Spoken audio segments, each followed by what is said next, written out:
Namo tassa bhagavato arahato samma sambuddhassa.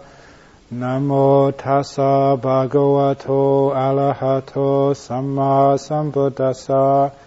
Namo tassa bhagavato arahato samma sambuddhassa.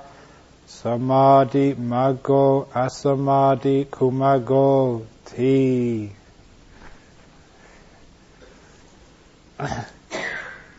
Which I think some of you may know that quote from the sutras, which word of the Buddha, it says, Samadhi is the path, no Samadhi is no path, or is a wrong path, or is a hopeless path, kumago. And that's a central teaching of the Buddha. The path is a path of developing samadhi, this quietness, this peacefulness, this energy, this bliss of the mind. And the whole monastery is set up for that practice, not just samadhi for the sake of samadhi, but samadhi for the sake of what it will provide, for what benefits it will bring, for the power of insight which it generates.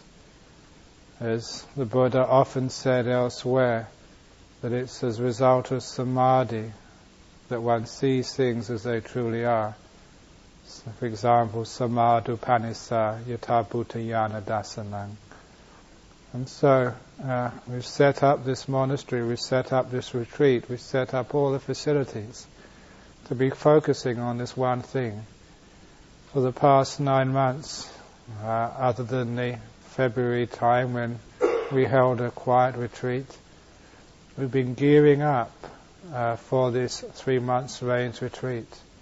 It's the best time of the year, where all the hard work of many people providing these facilities, generating the support so that we have enough food and requisites to look after ourselves. It's all pointing to this 3 months. And the way that we have arranged the schedule for these 3 months, it means that there isn't really many places where you can go and escape to in your mind. The escapes of the evening drinks, the escapes of newspapers, the escapes of radios or books have all been cut off. And the escape of chatter with your fellow monks has been cut off.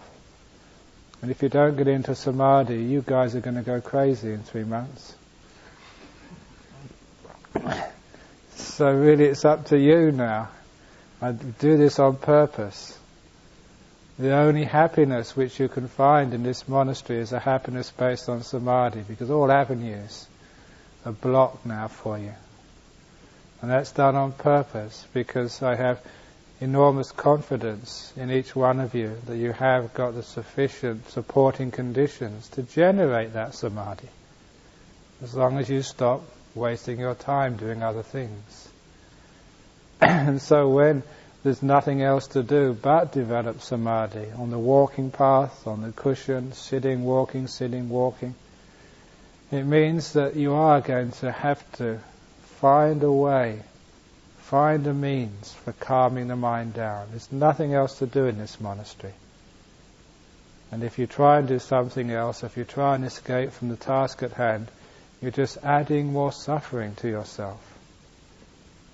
So the only thing you can do here, if you want to have a sense of ease and happiness, if you want to have an enjoyable time in this monastery, is get down and sit a lot and walk a lot. At the very least, if you sit a lot and walk a lot, you're giving yourself the opportunity to develop peaceful states of mind. It doesn't matter sort of what state of mind you think you are in.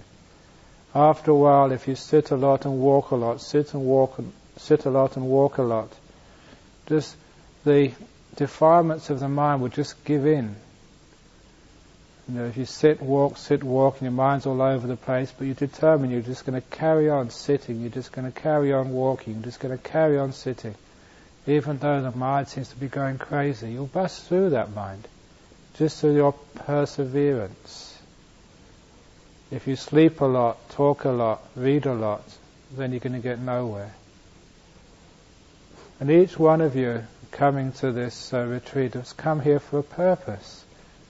Now you really do want to generate beautiful states of mind, like I've been talking about all year.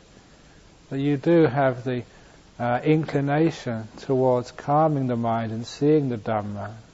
You all know what to expect from this monastery. It's not as if I'm surprising any one of you. You all know that this is what we do at this time of the year. So, having made that resolve to stay here for the rains retreat, and knowing the only thing which can make this rains retreat bearable, useful and fun is to develop your meditation, just make that your goal for this 3 months. Just to see if you can get as close as is possible to develop those beautiful states of samadhi, which are there for the taking. Having made that resolution, made that your main goal, the main interest, the purpose for your being here, then many other things will fall into place. A person will develop deep meditation if they really want to. And I'm trying to encourage you to want that deep status of meditation. Once that inclination, that goal is there, and that's really what you want, it's only a matter of time and a matter of encouragement and a matter of instruction for you to gain those beautiful states of mind. In particular, with this path of samadhi, you have to get at least to that stage where you have full awareness of the breathing for long periods of time, so you can fill your mind up with the experience of the breath. So it's not wandering around in other places. And this at least you should be able to do for many hours of the day, to make the breath your friend. And of course there are many skillful means, and there are many dangers which I will point out both this evening and other evenings, which you should be very aware of. The skillful means for developing the full awareness of the breath is first of all having the inclination, the desire to do so. And the second one is like being methodical in your practice of meditation. Very often people want to try their own ways. They want to try the fast ways. They want to try shortcuts. But in my experience, the shortcuts are always the longest way round. What you think is the fast way is usually the slow way. Be very careful and very methodical with this practice, simply because what I call stages of meditation are no more than natural developments of the mind which is calming down. There's a sense that every person has to go through these stages, whether they notice them or not, of of present moment awareness, silence, and then just the partial awareness of the breath to the full awareness of the breath. Everyone has to do this because this is just the way of letting go of coarser things and then more fine things and then really fine things as you go in this path of quietness and stillness and inner contentment. And so spend a long time developing just present moment awareness. At least you're here right now with the cold, with the sound of the rain. You're here right now with the ache in your legs. You're here right now with the words which are being spoken. And you're not going off into fantasy land about the past or the future or anywhere else. You're developing just being in the present moment. It's a very simple thing in theory, but for those with very restless and untrained minds, it's extremely difficult. But like a person training in martial arts or training in music or learning a academic discipline leading to a degree, people are willing to give that commitment of time and energy to train themselves to get to those sorts of goals. And so I can't see why each one of you can't commit yourself to train and train and train to be present and to let go of this restless mind which creates so much turmoil and problem for you.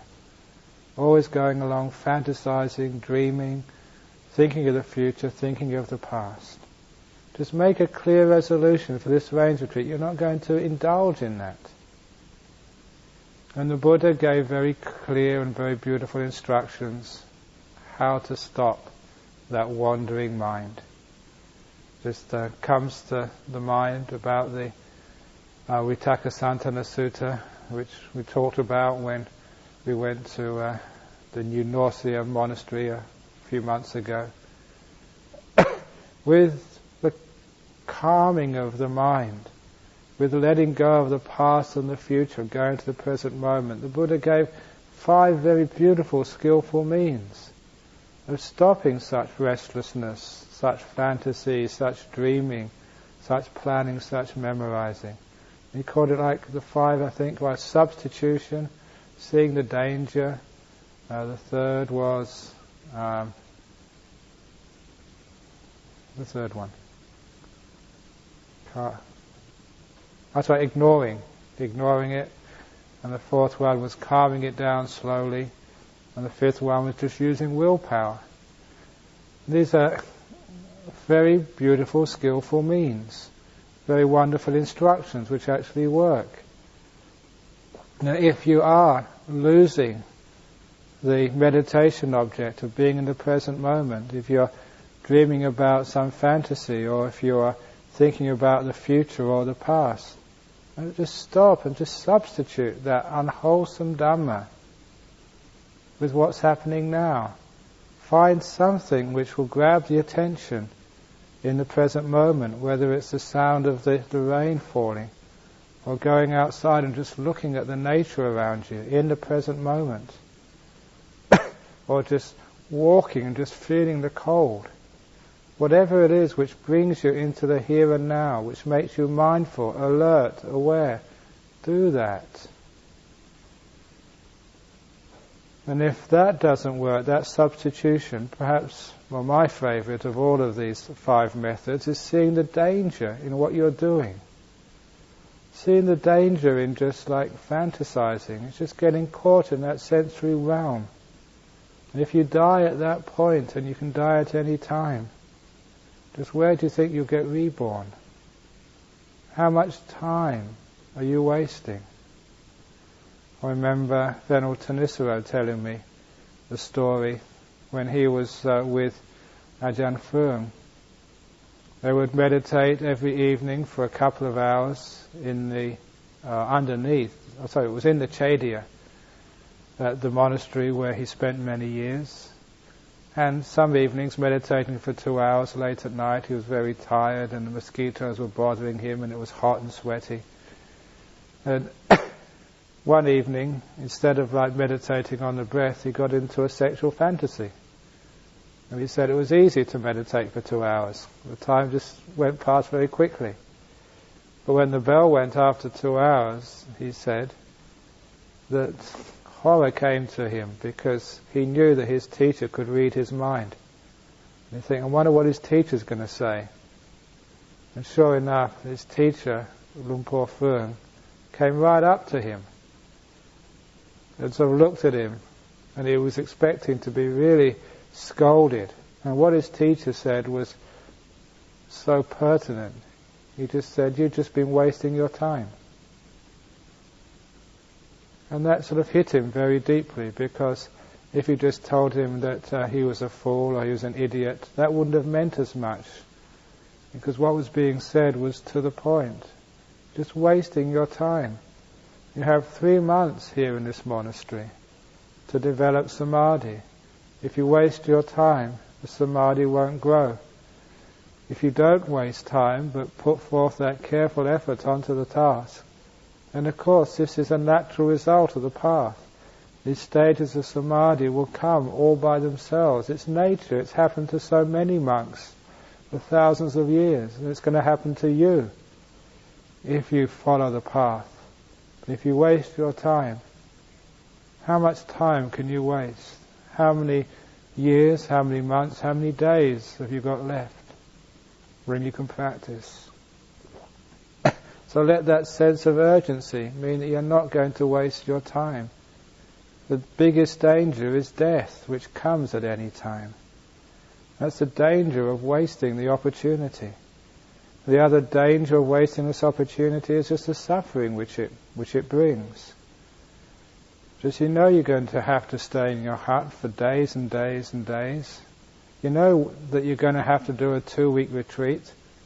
And during this rains retreat, no one can come off their retreat once they start it until the 14 or 15 days are finished. Otherwise, and I'm not really interested in you staying in this monastery, basically. Sort of work through those problems, unless you get very, very sick, physically that is. Work through those problems. If you have any big problems, just come and talk with me, or come and talk with one of the other senior monks to help you through the sort of the difficult periods. But in particular, sort of if you practice this path properly, there won't be any difficult periods. So the danger of not training your mind when you have the opportunity is to living this monastic life with no happiness, living this monastic life with no wisdom, and having to eat the food of all these wonderful people who come and feed us, feeling a sense of shame. Now, what am I doing to deserve all of this? These are the dangers of not practicing.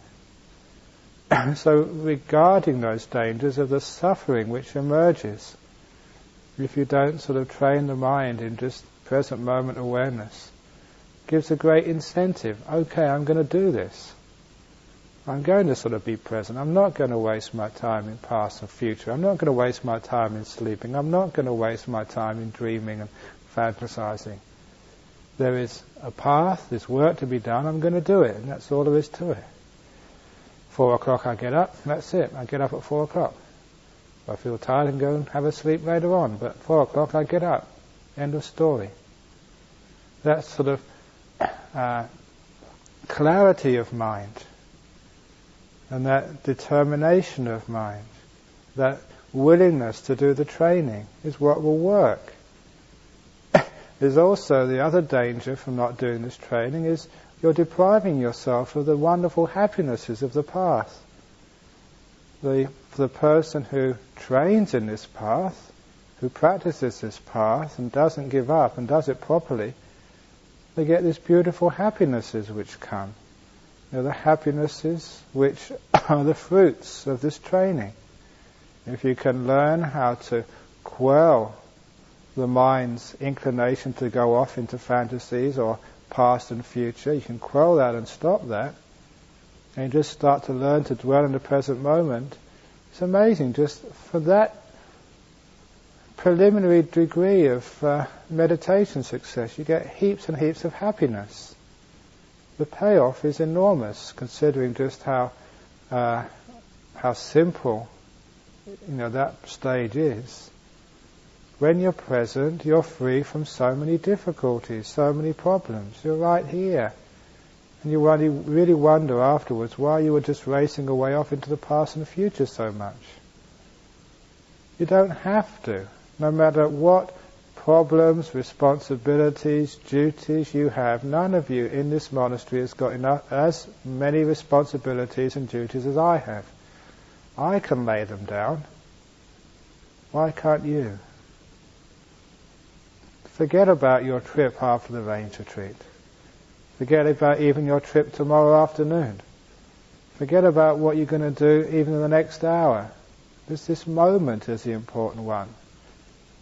So hard to have the opportunity to let go of the past and future and get away with it in this world. Now is the time you can do that. Now is the time you should be doing that.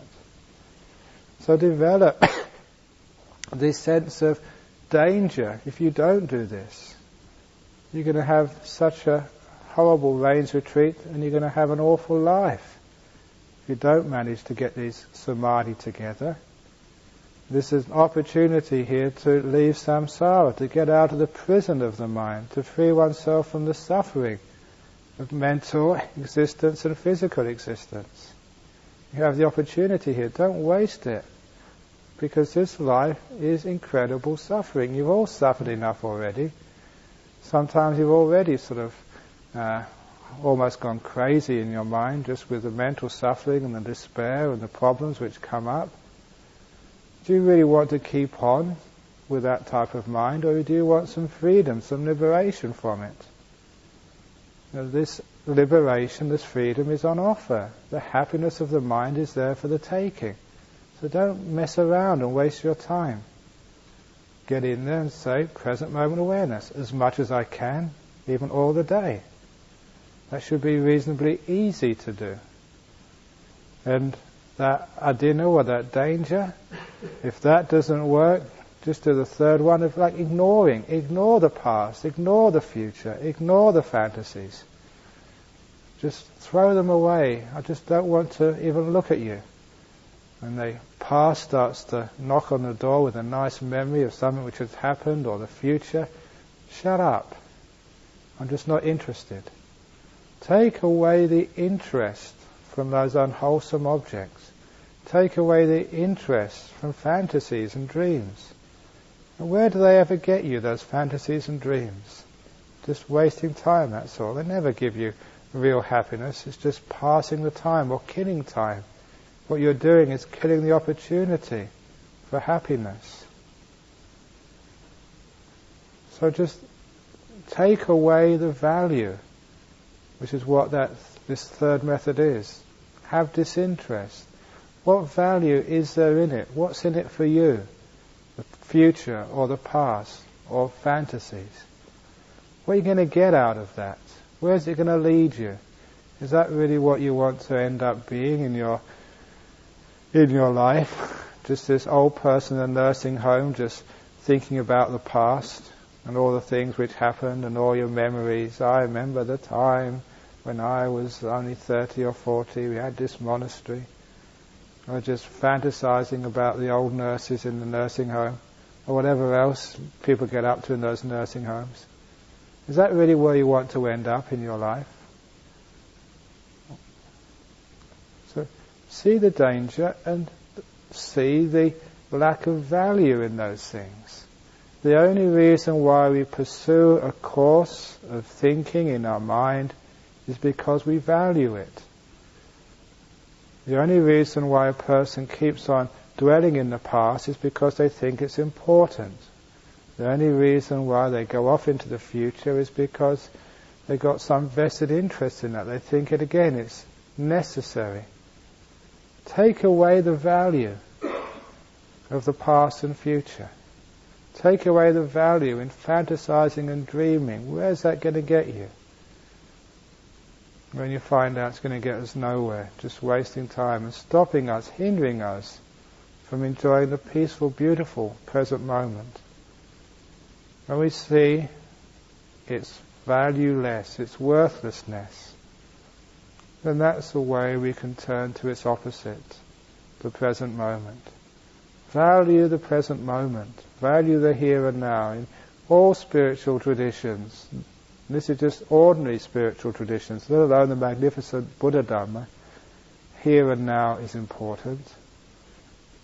So stop messing around and get in the present moment. And if that doesn't work, just gently, gradually, stage by stage, bring yourself into the present moment. At least let go of all of the past from yesterday onwards. Whatever happened this morning, maybe you can think about that. Whatever happened, going to happen tomorrow and further on, let go of that and just think about what you're going to do this evening. Just like narrow the confines of the mind so you can gradually come to the present moment. One year when I was meditating by myself, that I had trouble with fantasies and with thinking. And so what I did, I made a deal with my mind. I said, okay, for 23 hours of the day you're going to watch the breath, you're going to be in the present moment, you're not going to go thinking about this and that, but for 1 hour of the day, I said, I think it was from 3 till 4 in the afternoon, you can sit down, you can think whatever you want to think, you can dream whatever dream, think whatever fantasy, I'll let you go, you can do whatever you want. I made a deal with my mind. That was actually a skillful means of trying to restrict the mind. 23 hours of the day you can sort of meditate, the other hour you can do whatever you want. Because what actually happened when I sat down, just rested, leant against the wall of my heart, made myself comfortable, okay mind, you can think of whatever you want, even sexual fantasies, whatever you want, go for it. I couldn't think of anything. It was amazing, just the stupidity of the mind. I go and think of something, I just couldn't manage it. But when I wanted to meditate on the breath, there's no way could I stay with the breath very well. And I realized just how strange this mind is. But it was a skillful means of bringing the mind slowly to the present moment, gradually, calming the sankharas bit by bit. If I remember correctly, in that sutra it said, a person is running and they say, why should I run? Why don't I walk? So they start walking. When they're walking, why should I walk? Why don't I stand? So they stop walking, they just stand. And they're standing, so why should I stand? Why don't I sit down? So they sit down. They're sitting down, why should I sit down? Why don't I lie down? Gradually, gradually, gradually come into a calm, peaceful, comfortable state. So if you have trouble with the present moment, just do it gradually. Bring yourself closer and closer. Make deals with the mind until you come closer stage by stage by stage. And when you get to the present moment, it's like lying down. It's comfortable. And as soon as you get to that present moment, and you can value it, it's fun. And the fifth way is if you really sort of find it very difficult to stay in the present moment, just grit your teeth. Make yourself stay in the present moment. Use your willpower. Each one of you is stubborn enough. Use that stubbornness. If you weren't stubborn, you would never been able to become a monk or a novice or an anagarika. You've got willpower, you've got enough strength of character. So use that and say, right, no way am I going to think about the past or the future. No way am I going to fantasize. I'm going to just stay in the present moment, that's it, finished, done. These are just skillful means to achieve even just the first stage of the meditation, present moment awareness, and that shouldn't be hard. Train until you can get there. When you get there, feel good about yourself. Congratulate yourself. Have an extra cup of tea, whatever it is, go and take some chocolate, whatever, because that's positive reinforcement, you're getting somewhere. But actually, once you get into these stages of meditation, the happiness comes automatically from inside. Just being in the present moment most of the day is such a peaceful abiding. It's so wonderful to have let go of all of your worries and responsibilities and family and stuff like that. And you're just here in this monastery. It's so lovely, just being present, carrying no burdens from the past or the future, having no family, having no possessions, no bank accounts, nothing to concern yourself or worry yourself about. Realizing that you'll be fed for the next 3 months without you lifting a finger. That you're housed and no one's going to take your hut away from you. You've got enough clothes, you've got everything you need. You don't have to do anything. Isn't that bliss? Considering the worries and concerns people have in the world. You've got 3 months of freedom from the world. It's as if you've been in a jail and you've got 3 months parole, knowing that after those 3 months you're going to have to go back inside the busy world. So take the opportunity of this. Develop that present moment awareness with whatever skillful means you can find. Make it your goal, make it a commitment, give it everything you've got, and it's only a matter of time. Once you achieve it, you'll understand what I mean by the happinesses of these stages. Then so develop the silence of the mind. So shut up all this thinking, all this inner commentary. Because this thinking and inner commentary, again, drives you insane. Do not believe in it. I'm sick. It's too hot. It's too cold. It's too early. It's too late. It's not good enough.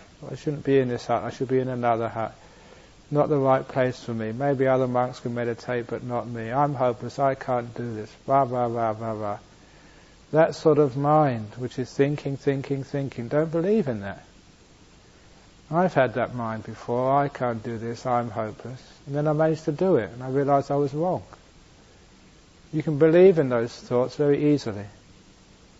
I remember very clearly some years ago giving a talk. I think this was in the days of Magnolia Street, giving a talk in the evening and people getting sort of so restless because it was such a boring talk that so they were waiting for Ajahn Jacaro to come back. In those days, people would ring up and they'd say, who's giving the talk that evening? And if it was Ajahn Brahm, then they wouldn't come. They'd only come for Ajahn Jacaro. And in those days, I remember giving one really terrible talk one evening, and then go back to my room afterwards and thinking, well, that's it, Ajahn Brahm, just, you can help Ajahn Jacaro, you can do the building, and you can maybe sort of wash his robes, and maybe that's all that's there for you in monastic life. You'll never be a teacher. And I really convinced myself of that at one particular point. I thought I could still be of service to the Sangha, and now I find I'm teaching, and people are listening to what I'm saying. Personal experience, you just cannot believe your thoughts and your judgments, even about yourself, let alone about anything else in this world. So whatever that mind throws up with thinking, no, I can't do this, I'm hopeless, this is a terrible meditation, I'm never going to get anywhere, just shut up. Just do not believe this inner commentary. This is actually taking away its value, the third of these ways of calming the mind. You don't value thinking anymore. Instead you value silence, so that you can ignore the thoughts. You can just avoid them, you can put them aside, they're not important anymore. Please never give importance to those thoughts, except the thoughts which arise after a jhana. They're important, because there may be some insights. But the other thoughts, they're just the idle chatter of foolish minds. Don't even give it any importance at all or any value. We all think that our thoughts are important. Take it from me, they're not. So just shut up. If the thinking if the avoiding doesn't work, try the substitution from thinking, put silence. Just look for silence. Notice silence. Substitute the silence for the thoughts. Listen to the silence outside in the world. And when you can hear the silence outside in the world, take hold of it and bring it inside your mind. And hold it in there. And once you've got that silence there, you'll understand just how beautiful is that silence. How awesome is that silence. And how freeing is that silence. You're valuing the silence. See the danger in thinking. How many times have you really almost gone crazy just through thinking? How many times have you lost sleep through thinking? How many times you felt really bad about yourself because of thinking? How many times you thought you're going to disrobe because of thinking? Just don't even think about that. You just can't disrobe, it's not allowed. End of story. So this is stopping that thinking. See the danger in it, just how it drives you and drives other people crazy. The truth is never found in thinking. The only thing which you find in the thinking world is lies. sort of misinterpretations, misunderstandings, half-truths and deceit. That's what you find in thinking. Truth only arises in silence, through clear seeing. But just don't believe in that thinking. I've been thinking for many years. I don't believe a word of it. It's the silence and the beautiful, blissful, quiet states of mind. That's where I get my insight from, not through thinking it out. So, whatever that thinking is, see its danger. And just see how much it tires the mind out. As the abbot and administrator in this monastery, I do have to think a lot. People make me think about their problems and goodness knows what else. But during the range retreat, I give that up. And I just notice just how much less I need to sleep when I stop thinking so much, when I stop working my brain. I just notice how my energies start to increase and my happiness increases. People who think a lot are miserable. People who think a little are usually happy. You ever remember those images of the village idiot? They were always happy, weren't they? They were always smiling. You know, they didn't think so much. That's why they're so happy. Now, I don't mean being an idiot, but I mean like not thinking so much. And then you sort of get a greater happiness. The silence is just so beautiful. You see so much more in that silence. The mind is far more clear. The thoughts are just like these black clouds which come across the mind. They just rain these stupid ideas down and make everything soaking. And make just this mind just really soggy.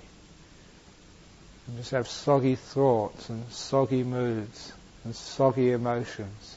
Nothing really sharp and upstanding. You're just like sloppy all over the place. Just like, when the mud is just all wet and you slip all over the place. Or, when the porridge is just too watery and it just slops all over the place. That's what your mind is like. It's got too much thinking. It's just sloppy. So sharpen up the mind by letting go of all that thinking and proliferating. And there's no reason why you can't do that. This is just seeing the danger in it. Where does it lead you? If you have the silence, it's on the way to deep meditation. Buddha was called Santamuni, the silent sage. He wasn't a great thinker, he was a great non-thinker. That's why he was wise. If that doesn't work, just slow the thinking bit by bit, stage by stage. At the very least, only think about the meditation object. Create thoughts which are centered around what you're doing. And at least don't think of things which are none of your business. Thoughts of the past, thoughts of the future, thoughts of the monastery, thoughts about your family, thoughts about your health, thoughts about other monks. That's none of your business. Thoughts about breakfast, thoughts about lunch, thoughts about cups of tea and jars of coffee. Don't think about such things. If you're going to do this fourth method of like slowing down the mind, just start to bring the thinking in. Don't allow it to go all over the place. Instead of thinking about anything, just think about the meditation. Or think about the Dhamma. Only as the halfway house. And then give up all thinking altogether. And then just get to this breath. Very often, if you've been doing breath meditation long enough, you just start and you just calm down, and you'll find, first of all, thoughts of all the future and the past will disappear. Then you'll find that silence will grow naturally out of that present moment awareness. And then you'll find the breath comes up to guide the mind into the deeper stages of the meditation. First of all, you just be aware of breath going in, breath going out. And just allow the mind to fill with the breath until all you've got there is just continuous awareness of the breath from the very beginning to the end. If you can't do that, then see the danger in the obstacles. Why can't you do that? Find out why. See the danger in not being able to be a friend to the breath. If you can't do this, you're going to have a difficult rains retreat. Not just a difficult rains retreat, you're going to have a difficult monastic life. And if you leave the monastic life, you're going to have a difficult time altogether. There was an Anagarika recently left the monastic life. He ended up getting punched in a nightclub. Karmic result. Be careful of what you're going to do. What do you really want to do in this world? Just become enlightened and have that inner happiness, see what the Buddha saw, have these beautiful, amazing states of meditation which surpass any happiness you can ever have in the world. What do you really want? Or you just want to be just another person, having relationships, getting into trouble, having to work all your life just for a coffin 6 foot long, 2 foot wide, having arguments, breakups, having to pay for psychotherapy, all these other things and ending up, if you manage to survive, ending up in the nursing home, abandoned, just as a piece of abandoned rubbish which no one else wants. Is that what you really want in this life?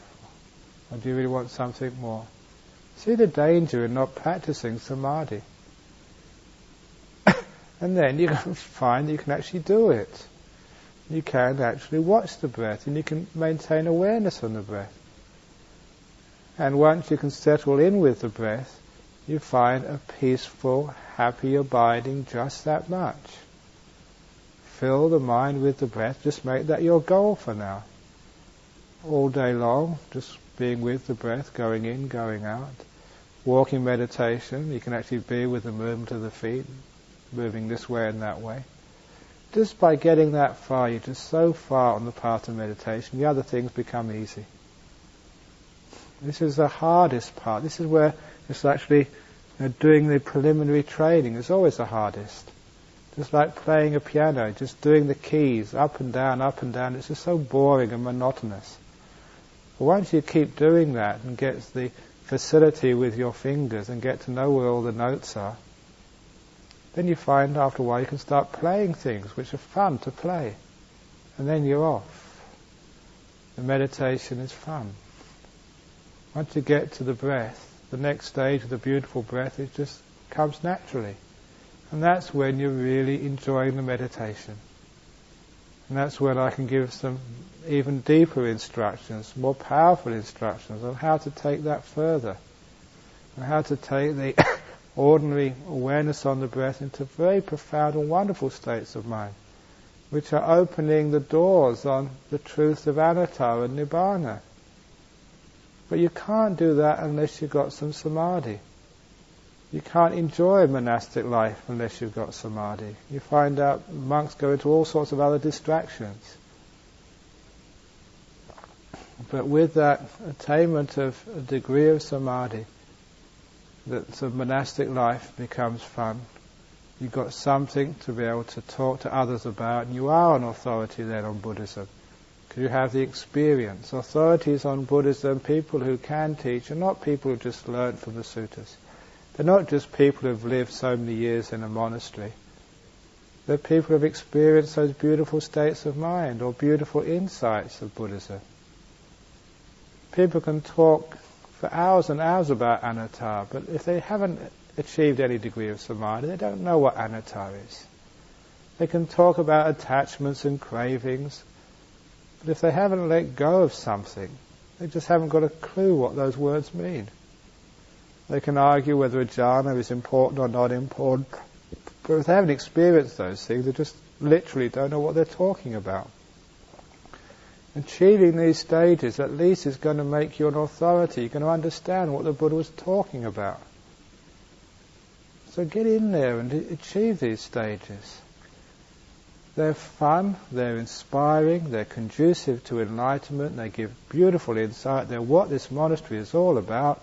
Each one of you, every one of you in this monastery, without exception, excepting Kit Kat and Mick Kat that is, Every human being in this monastery has the ability. You have to develop the inclination to want to do it. You have to put forth the effort. You have to follow the instructions. And if you follow these instructions and put forth the effort, these things will happen. And happiness will be yours. And then I will be happy as well. Whatever I've done for any one of you, the only way that burden, that sort of debt, can be repaid is by achieving those states. As you said on Monday night, Ajatagitani Tero Maihang Baro Ahampi Terasa Baro. From now on, the terror is my burden, and I am the terror's burden. And you are burdensome to me until such time as you get into deep meditation. And then you're not a burden to me anymore, then you're a great inspiration. And not only an inspiration to me, you're an inspiration to the lay people who feed you. You're not a burden on them anymore. You're an inspiration to your parents who brought you up, because you're someone who's actually done something with their life. You're an inspiration to all those other people you would meet in life. All the other people who are Buddhists and not Buddhists. The Buddhists will gain greater inspiration to know that there are monks in this world who can achieve jhanas and have got insight, who are Aryas. And you give great inspiration to people who are not yet Buddhists. You create more Buddhists in this world. You'll be showing people the path, not because of your scholarship, but because of your experience. It's amazing just to see how experience is just so much more powerful than scholarship in inspiring other people. So this is what you can do for the world, let alone what you can do for yourself. So motivate yourself. You've got 3 months, you can't go anywhere, you can't do anything else. You're stuck, so make the most of it. Certainly in my life, as I was saying to someone at lunchtime, that, was it last night I think, from early on in my life as a monk, I knew I was committed to this path. Even only after a couple of weeks as a monk, I realized I would never disrobe. I'd said that to other people and they thought I was crazy. They said, yeah, I know of other monks who have said that, and 1 or 2 weeks later they disrobed. And I told people I wouldn't disrobe, but I haven't and I won't. There's something inside me which was very clearly known that this was my lifestyle. And having made that sort of 100% commitment, the next thing was to say, well, if I'm going to be a monk, I might as well be a good monk. I might as well create happiness for myself as a monk. And that was the path of meditation for me. And the path of sila, of keeping my precepts very perfectly, because I was told that was a way of happiness, and it was. Now, restraining my mind, said that was a path of happiness, and it is. And developing deep meditations, that's the way of the Buddhas, and it was. So these are the things which, having had that commitment, right, I'm going to stay here, I'm going to do it, you manage to do these things. It's like once I remember just travelling for all day long in the north of Thailand, and it was the hot season, and I was walking all morning and then waiting for a bus and then cramped in this bus for many hours until I got to this monastery. It was, how was it? The name escapes me, it'll come back in a moment. In the north of Thailand. And just as I got out of the bus and walked into this monastery, there was 2 monks who met me. And they said, you're just in time. In about 50 minutes or half an hour, we start our evening meeting. Just got enough time to take a shower or whatever. And they said, in the evening we meet at 6 o'clock and we sit meditation for 4 hours. And I thought, oh my God, how am I going to do this? I was just so tired, so hot, no rest all day, just been travelling. Those people who know the hot season in Thailand, it's extremely hot and you get tired, you sweat, your robes are all sticky or soaking.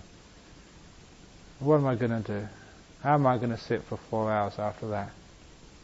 I realised, okay, you're going to have to sit for 4 hours, you've got no choice, just do it properly. In all situations like that, I really appreciate being put in a corner where I had no escape. I realised if I didn't do my meditation properly, it would be just so much suffering. So instead of just allowing the mind to wander off, I just put my mind straight on the breath, present moment awareness, silence, stay with the breath, and had a lovely meditation. I remember that occasion because they rang the bell at 10:15.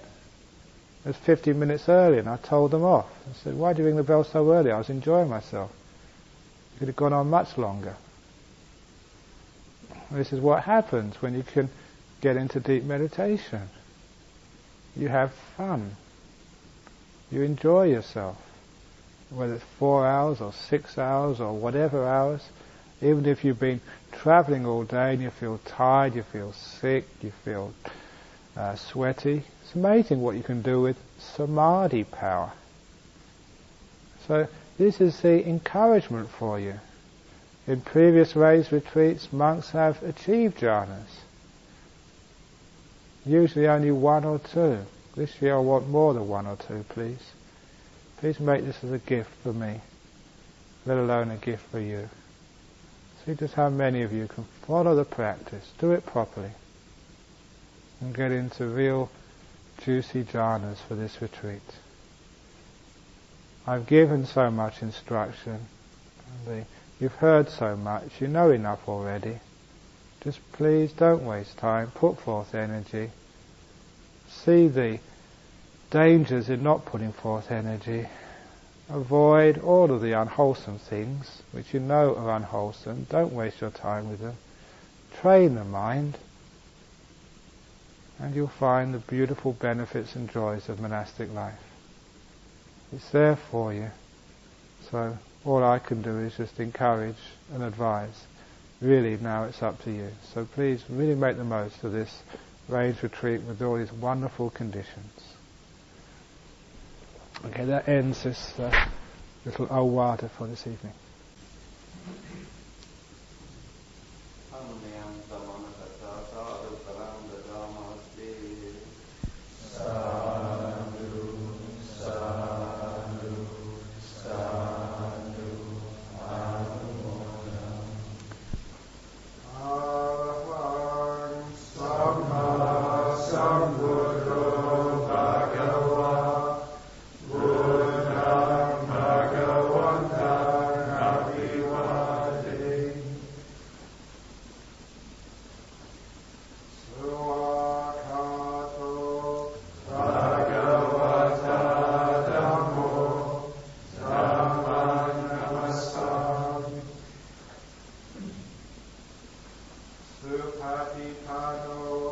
Bhagavato